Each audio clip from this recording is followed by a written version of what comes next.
myself first. I'm Sandra Heusel. I have been very lucky to be with Eaton Arrowsmith since we started 16 years ago. I'm the admissions director here at our school.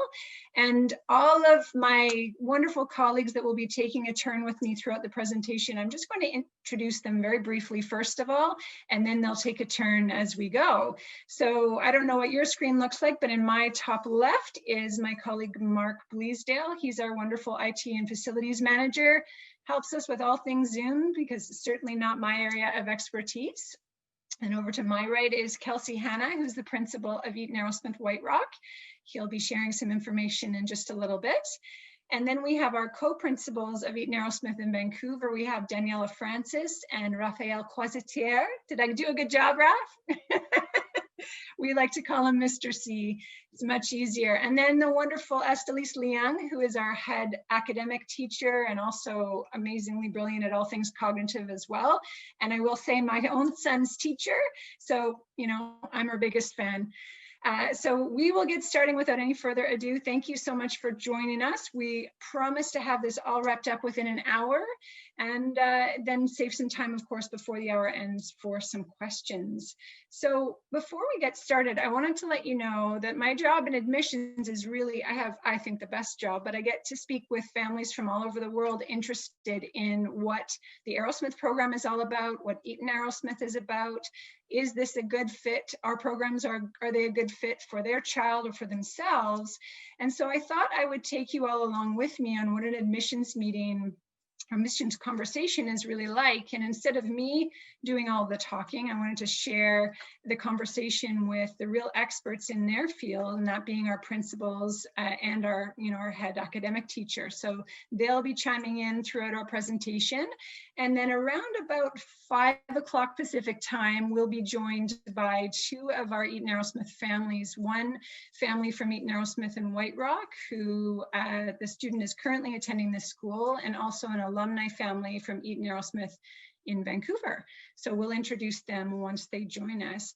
But for now, that big first question that I receive in admissions is, what is the Arrowsmith program? Why did you start a school? Why did you start schools? We have schools in Vancouver, in White Rock, and also in Redmond, Washington, in the United States. And to make a long story very short, myself and our colleague, our director, Howard Eaton, prior to starting Eaton Arrowsmith, is we had a consulting group that we worked with. And a lot of times families would come and say, I have this really wonderful, bright child, or myself, I feel like I have so many talents, but in certain circumstances in school and in life, I just feel like either I'm being held back or my child is just not able to reach his or her real true potential. And back in the day, we would do psychoeducational assessments and we would suggest alternatives, alternative schools. And our biggest recommendation at the time was always, well, let's really look at the strengths that you or your child present and figure out how we can work around those challenges. Because at that time, the prevailing thought really was that the brain was fixed and that there wasn't a lot that we could truly do in order to really challenge and strengthen the capacity of specific brain networks. And so we would go out and talk with schools and really be champions and advocates for students and talk to them about how to use their real strengths to work around those challenges. And there are many wonderful schools that support students with learning differences or who want to really reach their potential by using that more compensatory method. Certainly, fantastic schools. But for us, there was always a bit of a question in our mind about, well, is there not a way that we could get to the root of these challenges and actually strengthen that cognitive capacity of specific brain areas so that you need not really be looking for that particular teacher who really gets your child, or have extra time, or need to use a laptop, or have someone record a lesson so you can listen to it later if for you it's hard to process in that way. And the answer kind of came to us in a strange way. We actually had 3 different clients who came to us within a 2-week period, and they all said to us that they'd really explored the options here in British Columbia in terms of programs for their children, and because they asked us, well, what would you suggest? And we had said, well, you're going to need to really think about a small class size, a very nurturing environment, and how to work around those challenges. And they said, well, have you not heard of neuroplasticity? And actually, have you heard of Barbara Arrowsmith Young and the Arrowsmith program? And we had a vague understanding of neuroplasticity and certainly had not heard much about the Arrowsmith program. And they said, well, you should really explore it, because neuroplasticity really means the brain's potential to change. It very specifically stimulated in a very specific way over time at a level that is just slightly above a student's current capacity. And we said, so that you mean a brain network can actually change and grow and grow new connections? And they said, yes, so that you can actually use that brain network much more efficiently, so that school then becomes much easier to attend. There's less fatigue. Your brain is working in a very efficient, effective way. And so they said, well, actually, we are going to be moving to Arrowsmith School in Toronto, and our children are going to be attending that school for 3 years. And when we come back, we'll look to up you again and have a reassessment and really see, if there's been some shifts, because currently, whenever we had worked with students, the gap was always widening over time. No matter what the age of the student, always, despite their intelligence, there was always this disconnect between what their potential really was and what they were achieving in school, or how things were going socially, or how they were finding in terms of their ability to attend or to focus. And so they worked at Arrowsmith School, had a wonderful experience, and came back. And when we reassessed these students, we saw that gap was indeed closing. We saw shifts in and strengths in areas like processing speed, or the ability to reason, the ability to understand information more succinctly, the ability to express themselves either with oral language or in written form, the ability to read without the same kind of fatigue, the ability to understand what they were reading, the ability to make friends in a way that was never possible before. So to make my long story a little bit shorter, we really needed to look into this here in Vancouver. These families were saying, please offer this as an option for families, for adults as well. And so that was 16 years ago. And certainly it's been quite a journey over that time, as more and more families and educators, professionals have gotten a greater grasp on that principle of neuroplasticity, starting to adopt it in many of their practices. And over time, we've had families curious in what we're doing here at our schools, both our actual brick and mortar schools, and also more recently our online programs. And thrilled to be able to offer the ability for students of all ages. Really, we've worked with 7-year-olds all the way up to 82-year-olds to actually get to the root of the learning barriers that are holding them back and physically start to grow those capacities over time. So that's our history. That's what we're really passionate about talking about. As a group, our goal is always to not talk as much, because we could all talk forever and ever about how much we love what we do and about the changes that we've seen in students over the years. And certainly you'll hear from 2 of them later on. But another big question when it comes to thinking about changing a school or becoming part of a new school community is not just about what the Arrowsmith program is, what cognitive capacities mean, what strengthening brain areas mean. It's also about, what makes a school a school. I know for my son, he's now just finishing his 3rd year at our school in Vancouver. But prior to that, I had to think, what would it be like for him to move from his current school to, Eaton Arrowsmith? And so I really thought, even though I've been with the school for years and years, what is the culture like at our school? Can you make friends? What is it like day to day to be at our school? And so I thought I'd pose this question instead of just me talking to our wonderful co-principal in Vancouver, Daniela Francis, because she has such a handle on this, and I know she'll give you a wonderful answer. So Daniela, what do you think? Good afternoon, everybody. Thank you, Sandra, for asking. This was my question that I chose for today. I've been at Eaton Arrowsmith in various capacities and various ages for 14 years. It would be easier to answer what we haven't done with our students to create a community. We try, our school is quite small, and parents, when they make that decision to start their child with our school, we become a family. And everything that we do with our students, we always try to involve families. We try to get their ideas and we talk.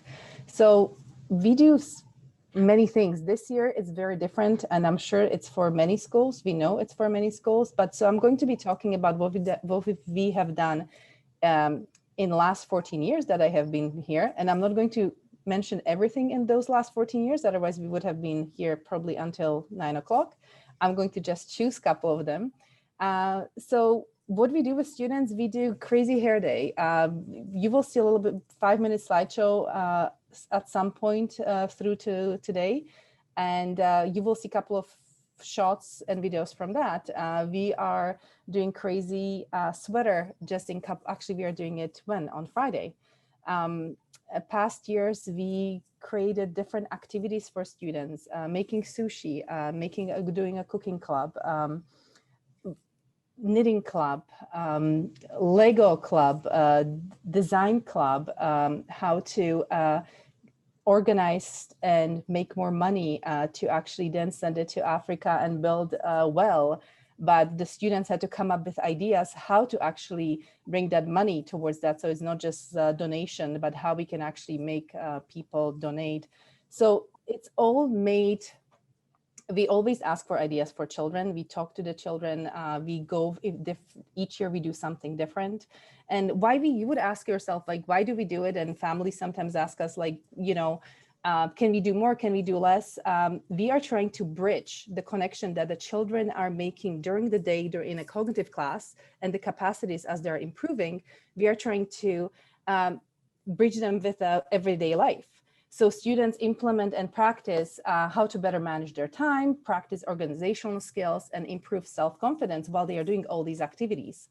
Students also learn new skills under supervision of each teacher, because we have very experienced teachers and they know how to bridge all those gaps within the cognitive classroom into the everyday stuff that they are doing outside of the cognitive classroom in academics or in all these special activities that we do after the school.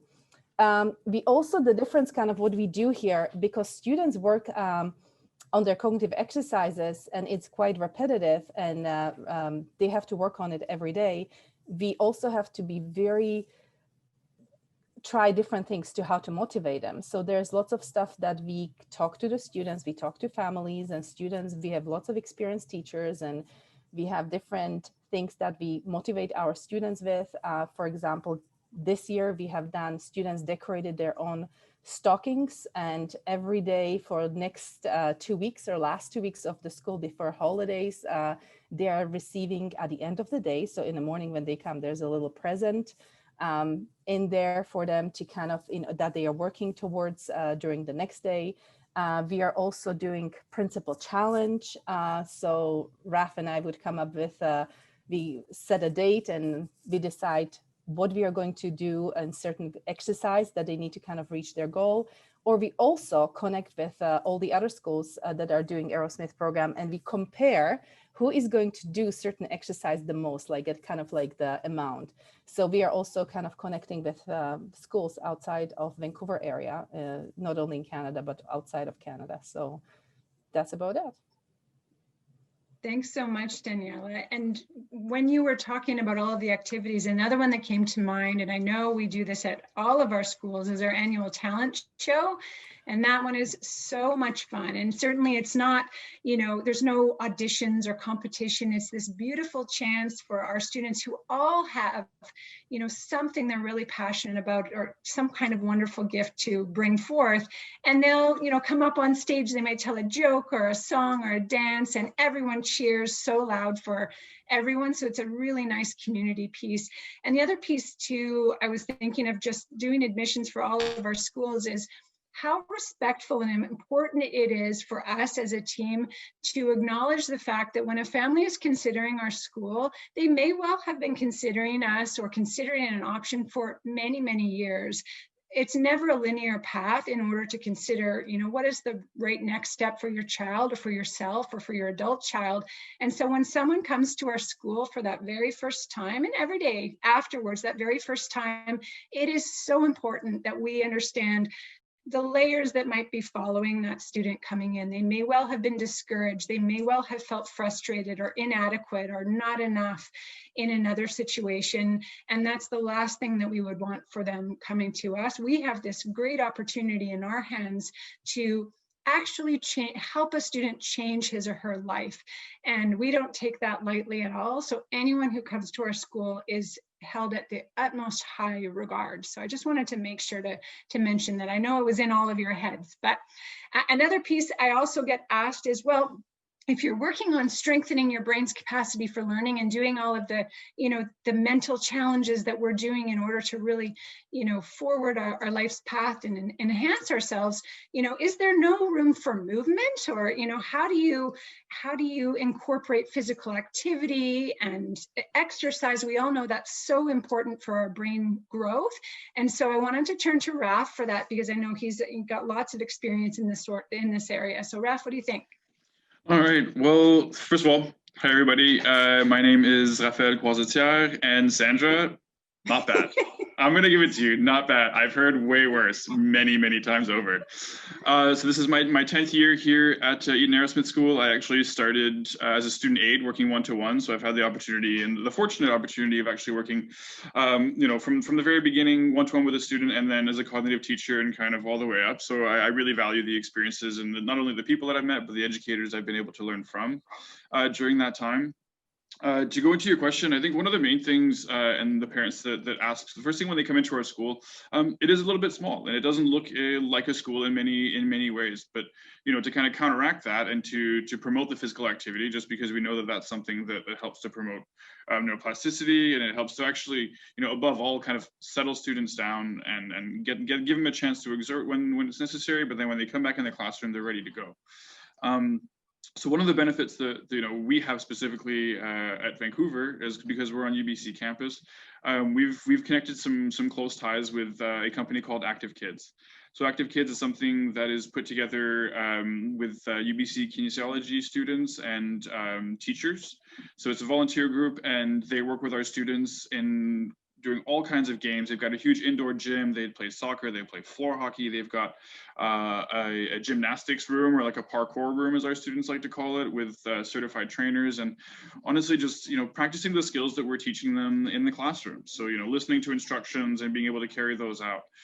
Working in teams, being able to work with different people in your classroom that you might not get the opportunity to connect with otherwise. Presenting leadership opportunities. Oftentimes when they'll play games, they'll get together and they'll strategize, they'll problem solve, and being able to use all these skills and use those in real time. It really kind of solidifies everything that we're doing, and it's helping us to see how they practice these skills outside the classroom. So they're doing the work that they're doing in the classroom, but in a completely different setting. And us being able to see that and seeing the improvements that we see in the classroom translating into the real world, so to speak. That's absolutely what Eaton Arrowsmith is all about, and it's awesome to get to see that. And even you'll see the change from the beginning all the way until the end, and you'll see how the different students are interacting, if they're working better as groups. You see some leaders emerging, and you see the support systems that they create. So that's one of the things that we look forward to the most. Especially, I'm speaking for myself. I love being a part of that. Something else that we do, and that Daniela alluded to, is we have clubs. Each year we have clubs, and it's not always the same clubs. We actually have surveys that we do, and we send those to our students and their families, and we kind of see what their interests are. We want to make sure that we are providing them with with activities that they enjoy, and activities that they would either they excel at, either they want to learn more, or just something that they've never tried before and they're curious about. So we've had clubs, we've had Minecraft clubs, we've had mindful drawing, we did knitting clubs. They've donated these beautifully knit blankets, and yeah, it's honestly being able to see them apply the cognitive capacities that they're improving, but in a real-time setting, and just outside of the exercises themselves. I think that's one of the most rewarding parts of doing this. Wonderful. Thanks so much, Raf. And Kelsey, I wanted to give you an opportunity to add on, because Raf has spoken with an Eaton Arrowsmith Vancouver lens, but there's a little bit of a difference, of course, amongst all of our schools. And Kelsey, if you have anything to add in terms of how your kids experience physical activity, that would be great. Yeah, we're we're not lucky enough to be on the UBC campus, but we are in beautiful White Rock, and so we do. It's a little more weather dependent, but although we don't have the active kids connection, but you know, we'll go to local parks and we'll you know, play wide games, or we'll in the winter months in the past we've rented an arena and you know, skated for a month, or we've had yoga instructors come into the school and do a yoga unit for a few weeks, and so we've also in the past, and will again in the future, has you know, daily warm up, you know, 7-minute workouts with the kids. This year I've kind of put a pause on those just because of the idea of them exerting themselves in a confined space with COVID. But so, you know, physical exercise is just as important in White Rock as it is in Vancouver, and we do have a lot of local areas that we get out to with the kids. And also I have to say that at our lunch times, the kids are very active by and large. It's not mandatory that they exercise at lunch, but we go to a little forest that's near our school, and there's been an ongoing game of capture the flag for probably 3 months this year. And in prior years, it was a lot of forest dodgeball and different things like that. And our extracurricular clubs is very similar in White Rock. You know, we're smaller still than Vancouver, but you know, today I was painting coffee cans and I was making the Grinch. The kids were making snowmen, and so you know, there's we had a board game club, and it's really interesting when they're playing cards to see the reasoning when they're playing cheat, and you know, the kids that are clearly always cheating, and then you see them later on in a couple, you know, a year later, and they're a little more reasonable about you know, what lies they can get away with, and we're like, oh, they're using their clocks for some interesting. They're using some of their new executive functioning for some interesting advantages now. So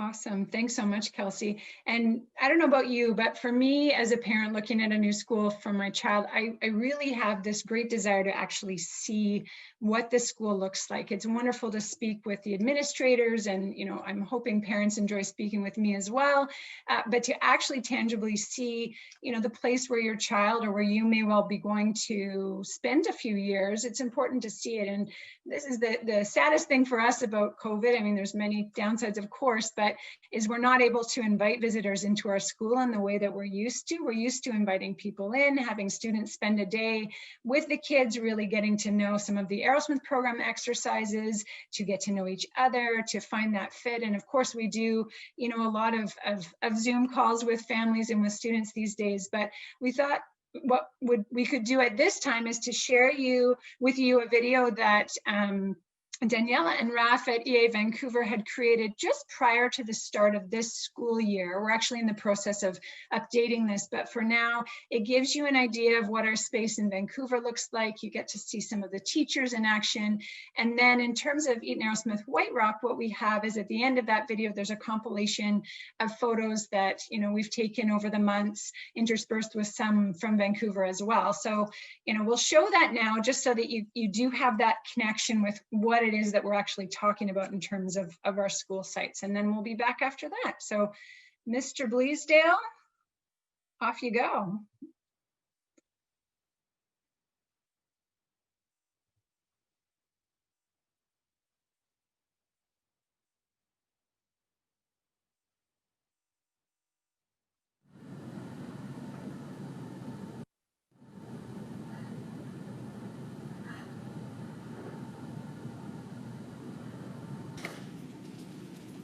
Alright, I've been giving this a lot of thought. See, now I want something that says like blue, but I want something that's just not blue enough. I'm really conflicted here. You think that's a problem? If I wear this dog one, my cats at home will be offended. Mm-hmm. And if I wear the cat one, the people with dogs will be offended. You really can't win on this one. Oh, hi guys. I'm Mrs. Francis. I'm Mr. C. And we are looking forward to seeing you soon.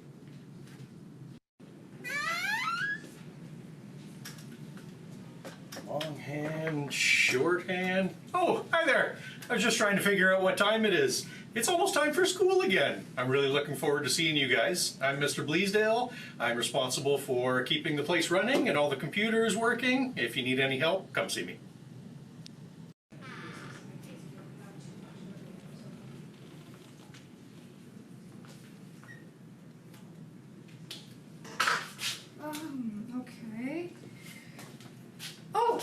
just figuring this out. So the ideal distance to be maintained is 2 meters. Can't wait to give you all air hugs. And by the way, this is Ms. Bose here.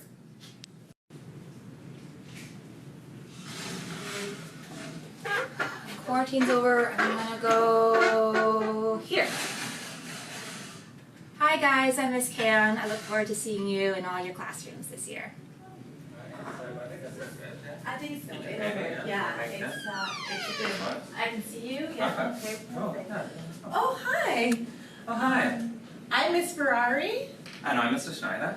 And we're just figuring out our barrier for taking auditory attempts for Grizzly Division. And we look forward to seeing you this year. See you soon.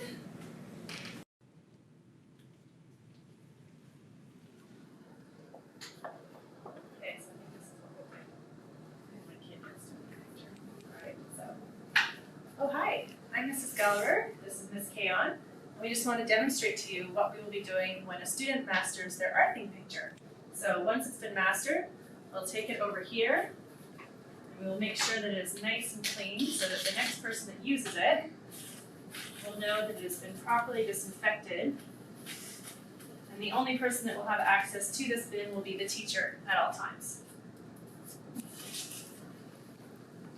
We look forward to seeing you next week.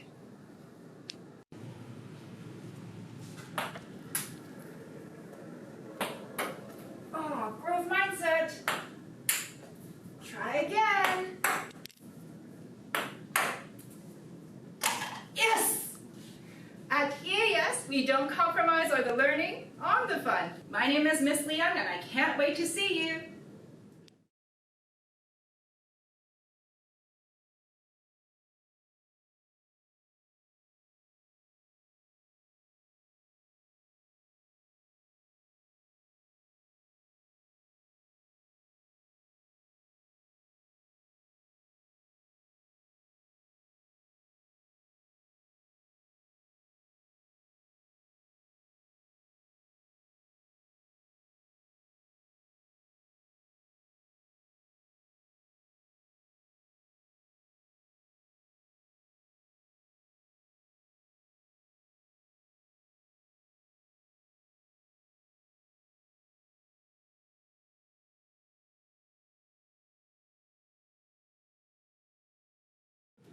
We are looking forward to seeing you soon. See you soon.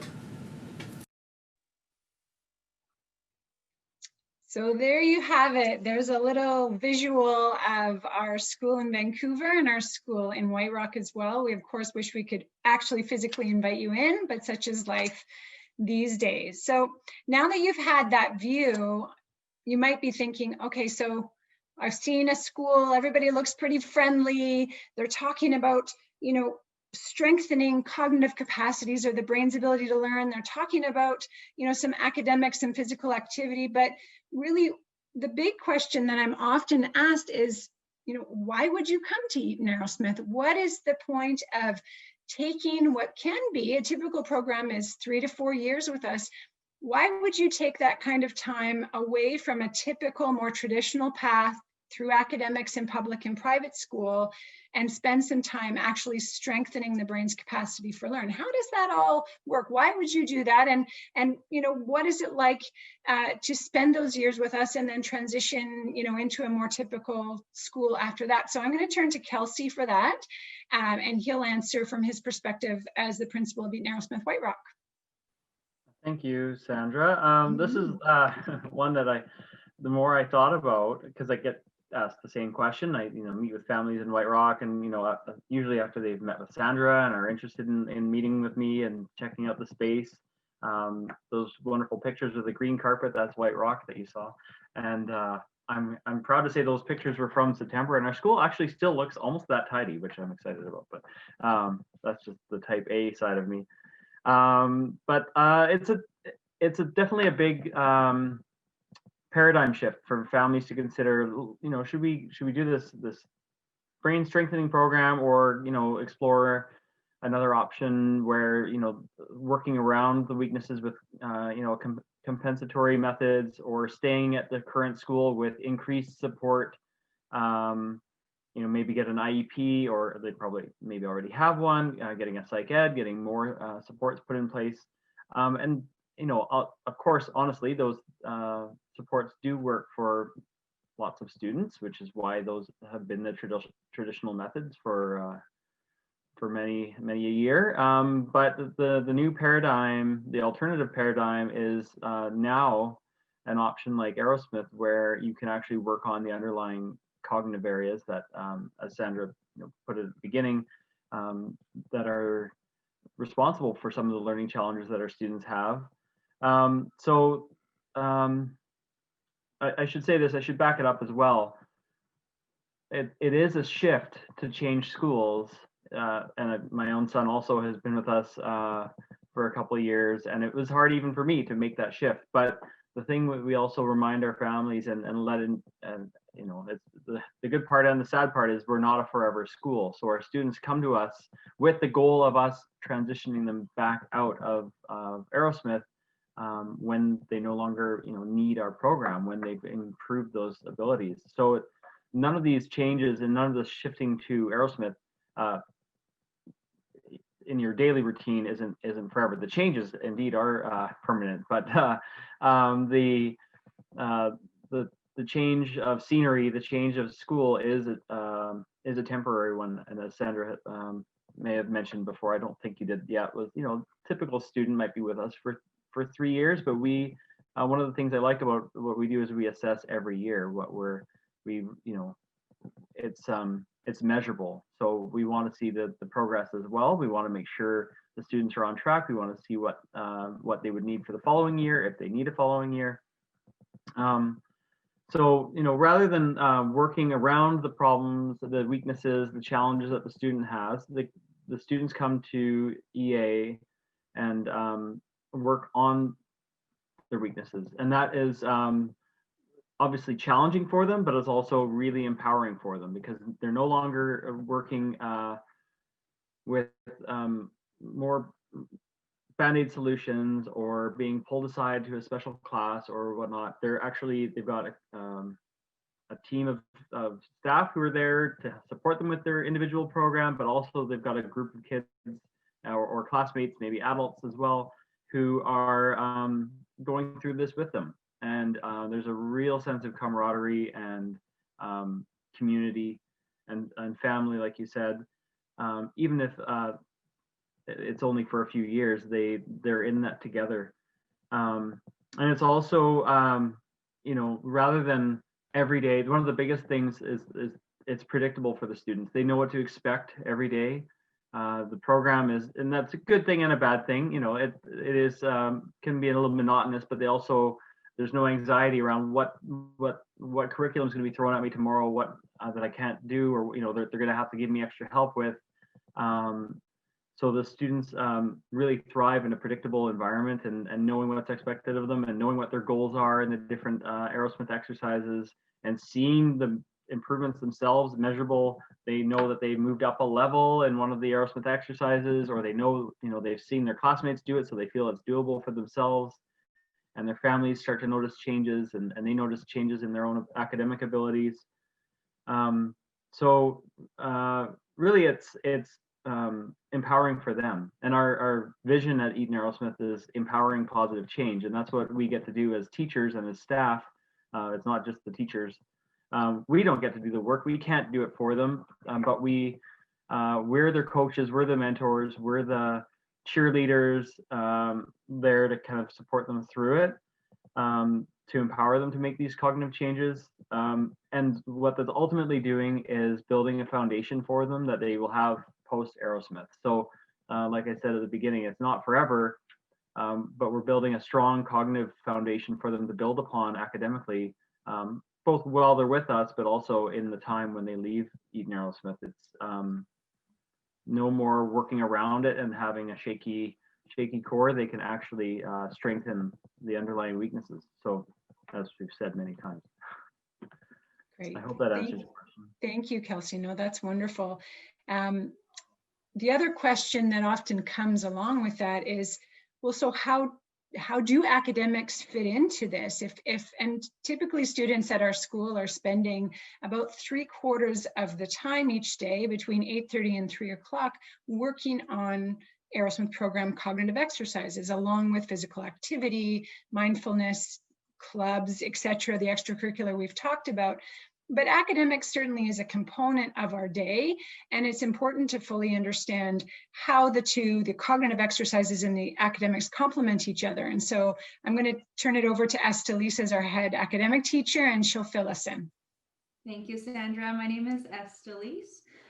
Yeah, to answer that question, in addition to the focus on being the cognitive exercise, at the UBC location, we've created a alternating day of hour-long blocks of English and math twice a week. And on Fridays, we do a mix of a curriculum class to bring in some additional fun into their learning. As you've heard from others before me repeat, that these cognitive exercises are kind of very monotonous and we need that sprinkle of difference in there.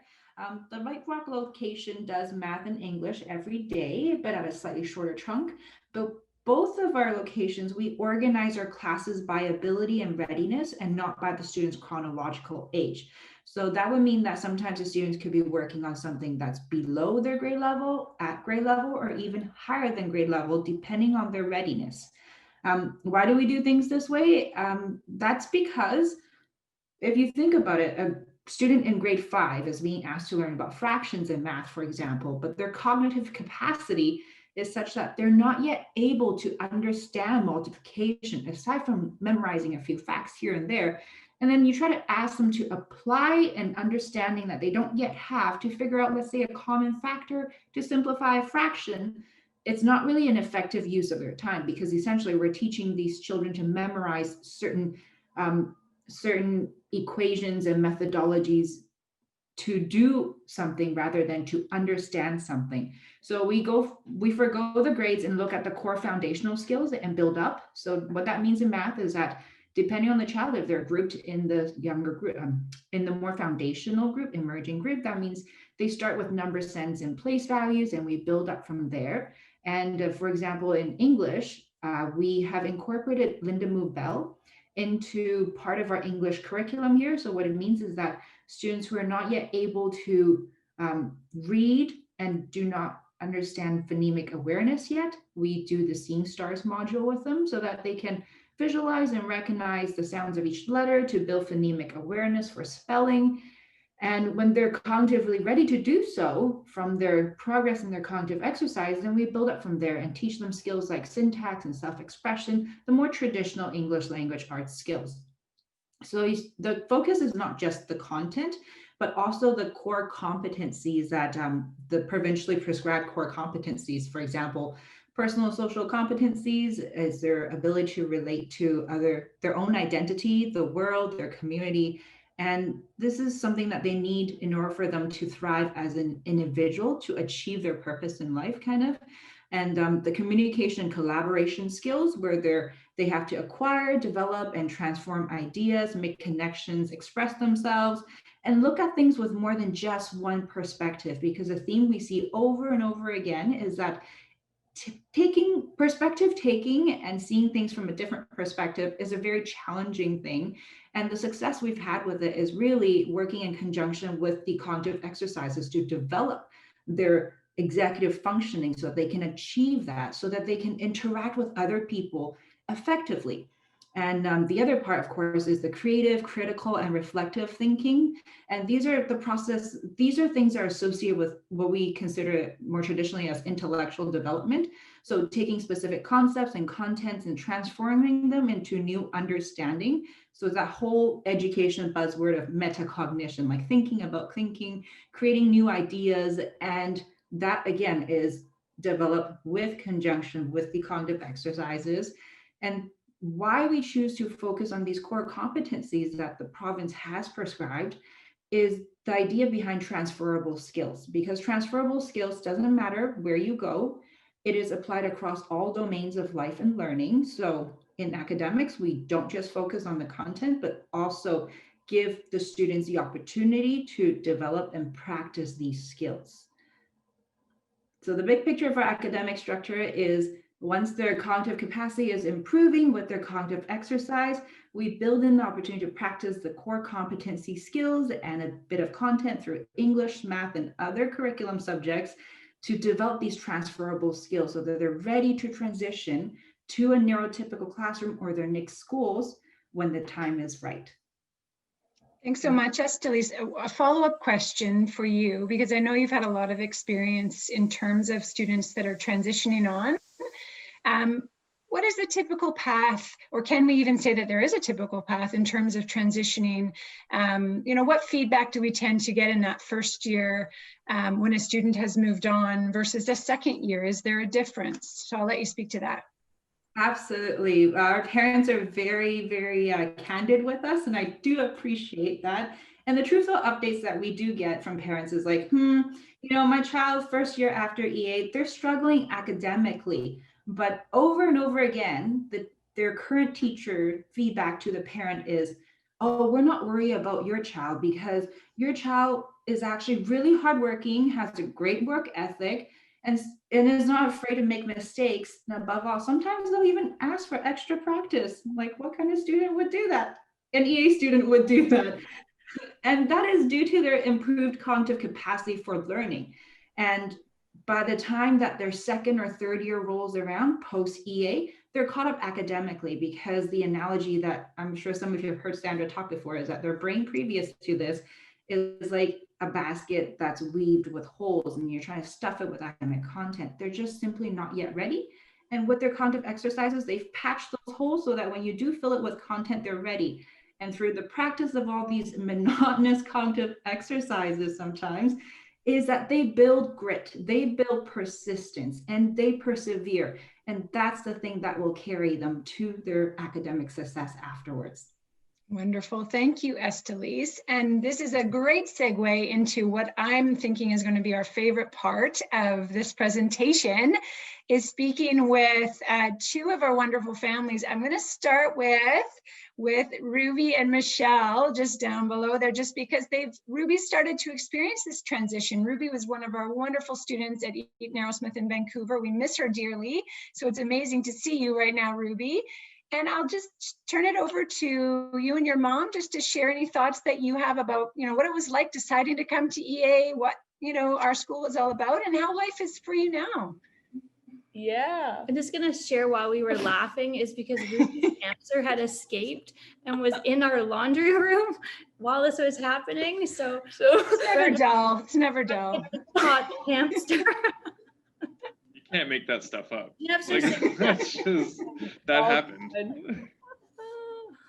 I forgot the question. No, Ruby might know. Just tell us what it was like before, during, and after EA. Before, during, and after? Yeah. Okay. Oh, wow.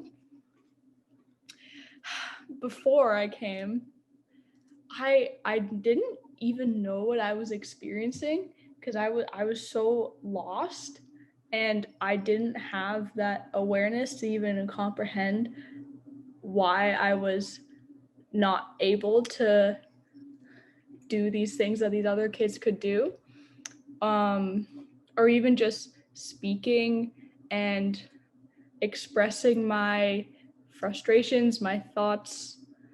I wasn't able to. And so a lot of people didn't even know that I was struggling because I wasn't able to say so.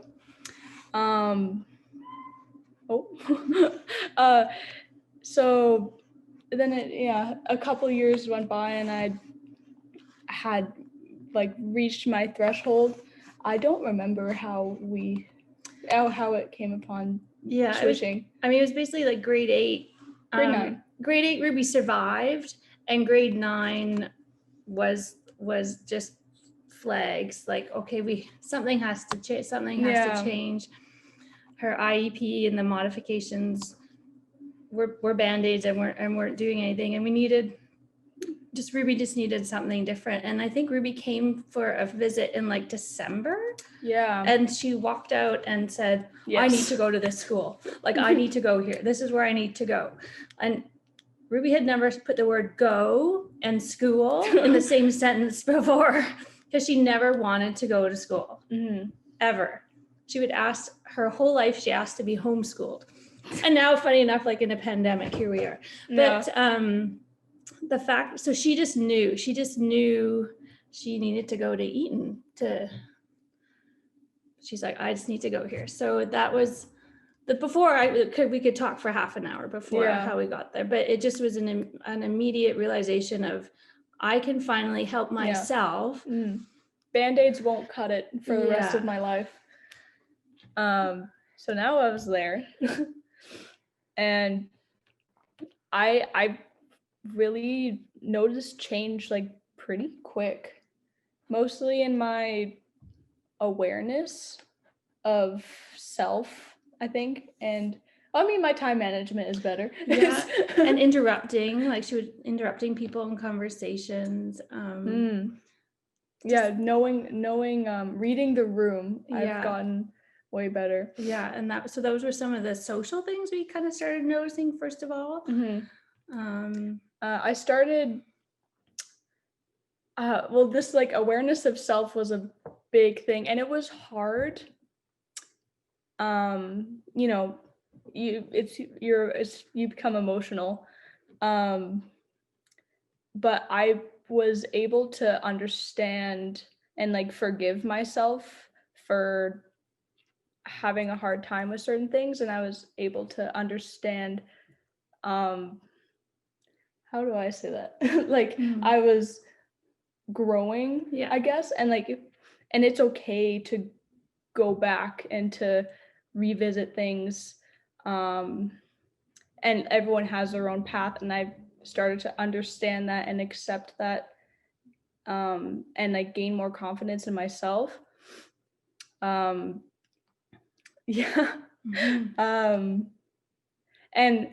the environment at the school was so nice. Everyone very supportive, and it didn't feel like an institution, like a school. It didn't feel like a place I had to go to succeed in life. It was like a privilege. It was really a privilege to go. And I've felt mentored, I guess. I don't know, there's so much to say. It's so hard to say it. Well, thank you for sharing. Thank you very much. I think you articulated very well your journey and the resilience that you found along your own path, and realized, that, overcoming obstacles was in your future. It was within your ability. And then, how, where's your scope at now? How far are you looking? I think the sky's the limit for someone who works hard and can realize that. And I thank you very much for sharing your story with me. Thank you. And now, I mean, I've been at high school for... We squished her back into the school box. Squished me back into the school box. She's fighting. So it's been 3 months? 4? Yeah. September. Oh no, November. Almost 4. Well, 3 and a bit. And it's still hard. It's still, I don't think it's ever going to be easy for anyone. I mean, but now I think the biggest difference is my wall has disintegrated, and now I'm able to, instead of like facing that block and then just giving up completely and not knowing where to go, that wall isn't there anymore. And so now when I find something hard, I'm able to see my options and navigate past it. And it's still hard, and it's still hard work, but I'm able to do it. Yeah, she's doing school. And you know. And I ask for help. Like, I sit with my parents and we do our homework together, whatever it takes. And like my self-advocacy has really improved a lot. Like I had, because of the semester system we have now, I had socials in the first semester. Quarter. Oh yeah, quarter. And for those who know, I am very late all the time. Still working on that. Still working on it. It's much better. It's much better now. I'm like 5 minutes late. She's on time. 5 minutes. But late, right? Yeah. So for me, I'm like, oh, that's nothing. 5 minutes, yeah. I'm early. But you know, this teacher who has no idea who I am, you know, she saw this repeating behavior and she's like, oh, this child is a menace. This is a reckless teenager. I have to discipline. And so this teacher came up to me and she talked to me for a couple days, and she's, you know, given the old, oh yeah, she's like, oh, if you do this in the future, you will be fired. This is not acceptable. And so it went on for a while, and I decided I need to tell her. And so I went up to her after class and I told her, like, I am really working on this. I have improved greatly. I apologize. I don't know how do I say? Yeah. Well, and then she basically told her whole EA story. Like I've already quit school. So if this is what you're trying to accomplish, I've already done that. So, and now I'm back and this is my road. So I said to Ruby, well, explain to her where you've been and what you've done. So, I mean, this teacher had never heard of EA, and then she listened, and the whole paradigm shifted. And then there was email exchanges. And after that, there was no more calling out. Nope. Ruby could come into class. Like, the judgment was now gone. And now she understood who this person was in her class and part of her journey, and then could see the work was being completed too. So, you know, but I'm sure before there was different perceptions and judgment. So the fact that Ruby stood up for herself and explained her path really, I think, was helpful, and then really kind of changed the rest of the next 5 weeks of that class. It could have been a favorite after that. I was a favorite. But I mean, it also took Ruby's courage to do that. And the teacher was thankfully willing and receiving as well of the information. But I think it speaks, Ruby's very articulate and passionate. And I think all the things at Eaton have helped her find her words. Finally. Yes. My biggest problem before was finding words. It was spoken or with written work. And that's what school is. Okay, express your knowledge on this paper with your words. My words weren't there, but now they're coming to the surface. So. And the book pile by her desk, by her bed, is about this high. And Ruby has never read books. Nope. So she is now. I read books. Read. It's phenomenal. That's phenomenal. I don't know what. We could go on. We could keep going, but you know, I see it through the video, and it's a wonderful, beautiful thing. It's why I joined this presentation, and Sandra and Kelsey, Rafael, Estelise, and I know there is more. Thank you very much for putting this on and having Michelle join us and share their story, the whole family story, really. You are most welcome, Nathan. And I want to introduce all of you now to Heather Seabrook, who is a wonderful mom of a wonderful girl at Eaton Arrowsmith in White Rock, so that she can share her experiences. Her daughter is currently in our school, but it's so lovely. This is, like I said, our favorite part. And thank you, Michelle and Ruby, for sharing. And Heather, we'll turn it over to you. Thank you. Thank you. And I have to explain, I have a guide's Christmas party after this. Sure. And it's ugly sweater / so Yeah, that's why I'm wearing this. Not that I don't love Christmas, but just so you know, there's a reason. So I could also go on and on. Our story is very similar to Michelle and Ruby's, and that our daughter Charlotte has had a very similar experience. So she is in grade 4 at 9 years old at the White Rock location. And we had about a year-long journey of talking to Sandra before we decided that it was EA, and really before she decided. So like you, Ruby, it was Charlotte that said, this is where I need to be and this is my school. So she has many things going on in her amazing brain, and she's full of life and energy, but it was too hard for her in regular school. So we tried everything else. We tried tutoring, we tried various different options, but she needed to play, she needed to have fun and not be doing all of this outside of school. The biggest challenge we have with Charlotte before and still is her anxiety. And we didn't really realize how significant that was until it wasn't as significant anymore. So our biggest challenge to Kelsey and his team at White Rock was, okay, what's this going to mean for her anxiety?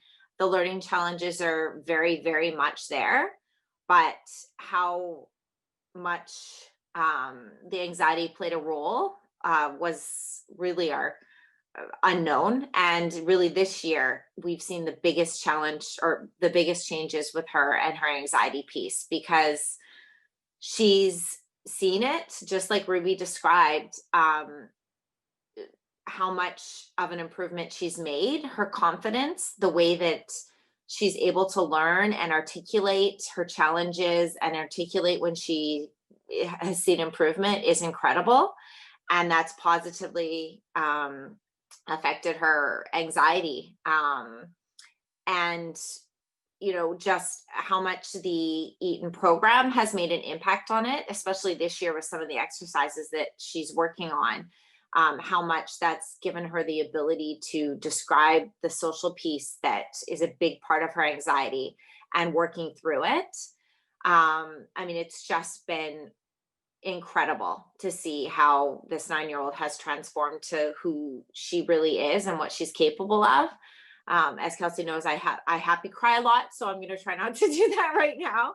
But I have to add that, last year was her first year, and there were some bumps along the road, but what got us through was the team at EA and their willingness to just make it work for Charlotte, no matter what that meant.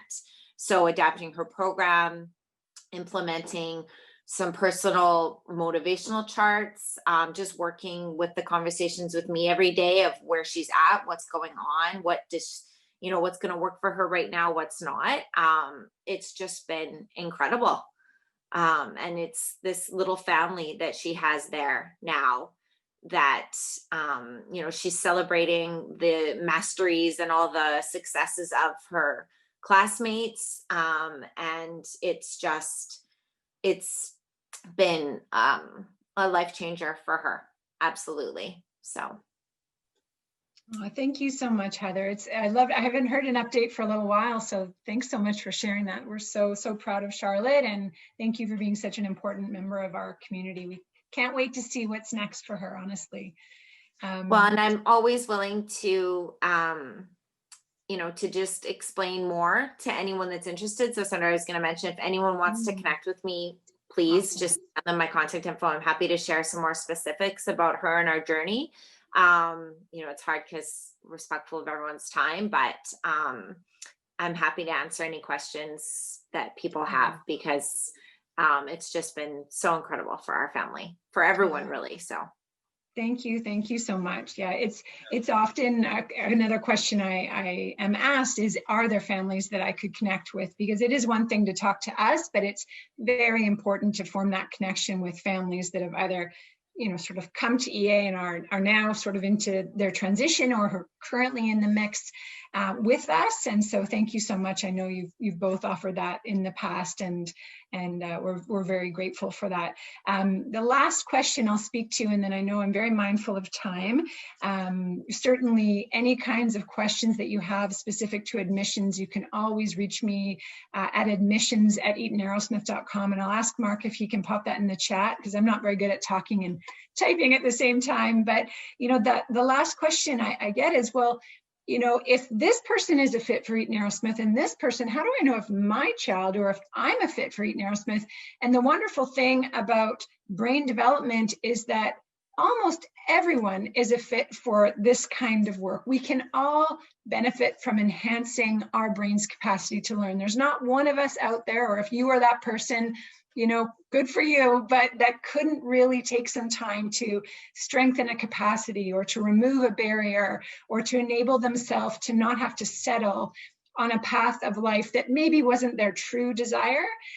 The world really does open up to you in terms of possibilities if you're able to get to the root of, those brain networks, those barriers that have been holding you back, even if that's just slightly. I know I'm always recalling a student that we had at our school in Vancouver, an adult who actually moved from all the way across the world, took herself out of her law school program so that she could work with us to strengthen her speed of understanding, because every single night it was taking her 5 times as long as her peers to really fully understand the material. She was doing very well, but at the cost of her time, her effort, her energy, her self-concept, her mental health. And that's just not right. We all deserve better than that. And so if you know of anyone, or if you yourself are interested in really exploring possibilities within our schools, never hesitate to email me. I'm always happy to chat and to explore options, and also to connect you with all of these wonderful people. So if you do have any questions right now, we can take a couple of minutes. Other than that, we'll be signing off very soon, and hope to keep in touch in the future. Oh, sure. Thank you very much again, Sandra. And Mark, didn't forget about you. But I think I should maybe introduce myself a little bit. And I just don't want there to be any misconception. I'm a life skills coach in Carbondale, Illinois, at Options Program and BRIM program, which is a school for students with learning differences that has the Arrowsmith program, if anyone wasn't aware. I actually had an opportunity to work as an aide for 3 years in the BRIM and the Arrowsmith program. I think the age groups are a little bit older than it seems, although I understand that it is a wide variety of age groups. Typically junior high and high school, and then post-secondary age students as well. So I was so happy to see this opportunity to have a presentation and kind of refresh myself of the goings on and up to date. But I was also very interested about asking about how the online implication of the Arrowsmith program, how that had rolled out. Also I have to compliment you on the humor of the presentations.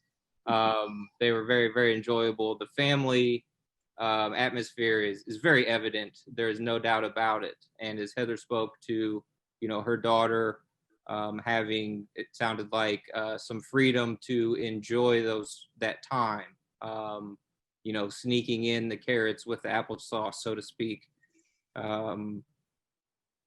But it changing the dynamic of what education was for that individual. And at a young age, allowing them to have a fruitful continuation of their lives. And I truly believe in the Arrowsmith program. I saw it in action.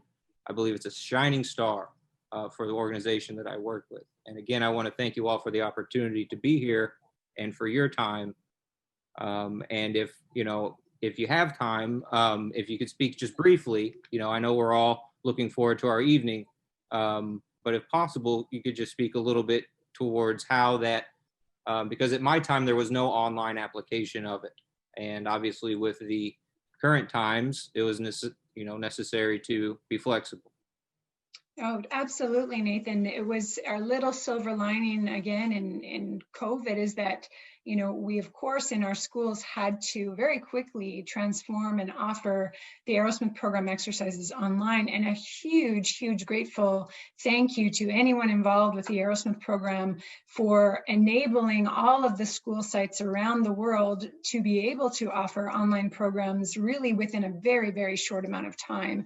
And so we at our schools had the opportunity then to watch our current students move through this transition and start to interact with the online programs. And at the beginning, we didn't know what to expect. Would our students be successful online? Would this be really challenging for them? A lot of them have had past experiences with more distant learning and struggled in that way. And, certainly we found that by and large, I'd say at least 90% of our students really thrived online. They were able to have very close connections with their teachers, even though, they weren't in that same physical space any longer. And part of the reason why that is so successful is, and, I won't go into detail, but Arrowsmith program over the last few years has developed a cloud-based data collection system so that all of the information coming from the students is there in real time for our teachers to monitor and to make sure everyone's on track so that our students can remain motivated and excited about their progress and to move forward. So that was a huge piece. And since that time and due to that success, we at Eaton Arrowsmith were able to then broaden our offerings to the whole wide world instead of just our own students, because over the past 16 years, we've had, we've all had, but especially me, I think, have had so many people, calling or emailing and saying, can you not offer this online? I live in, South Africa, or I live in Australia, or what have you. And certainly we have had international families actually move to our schools, which has been such a pleasure, but that's not sustainable or realistic for the majority of families.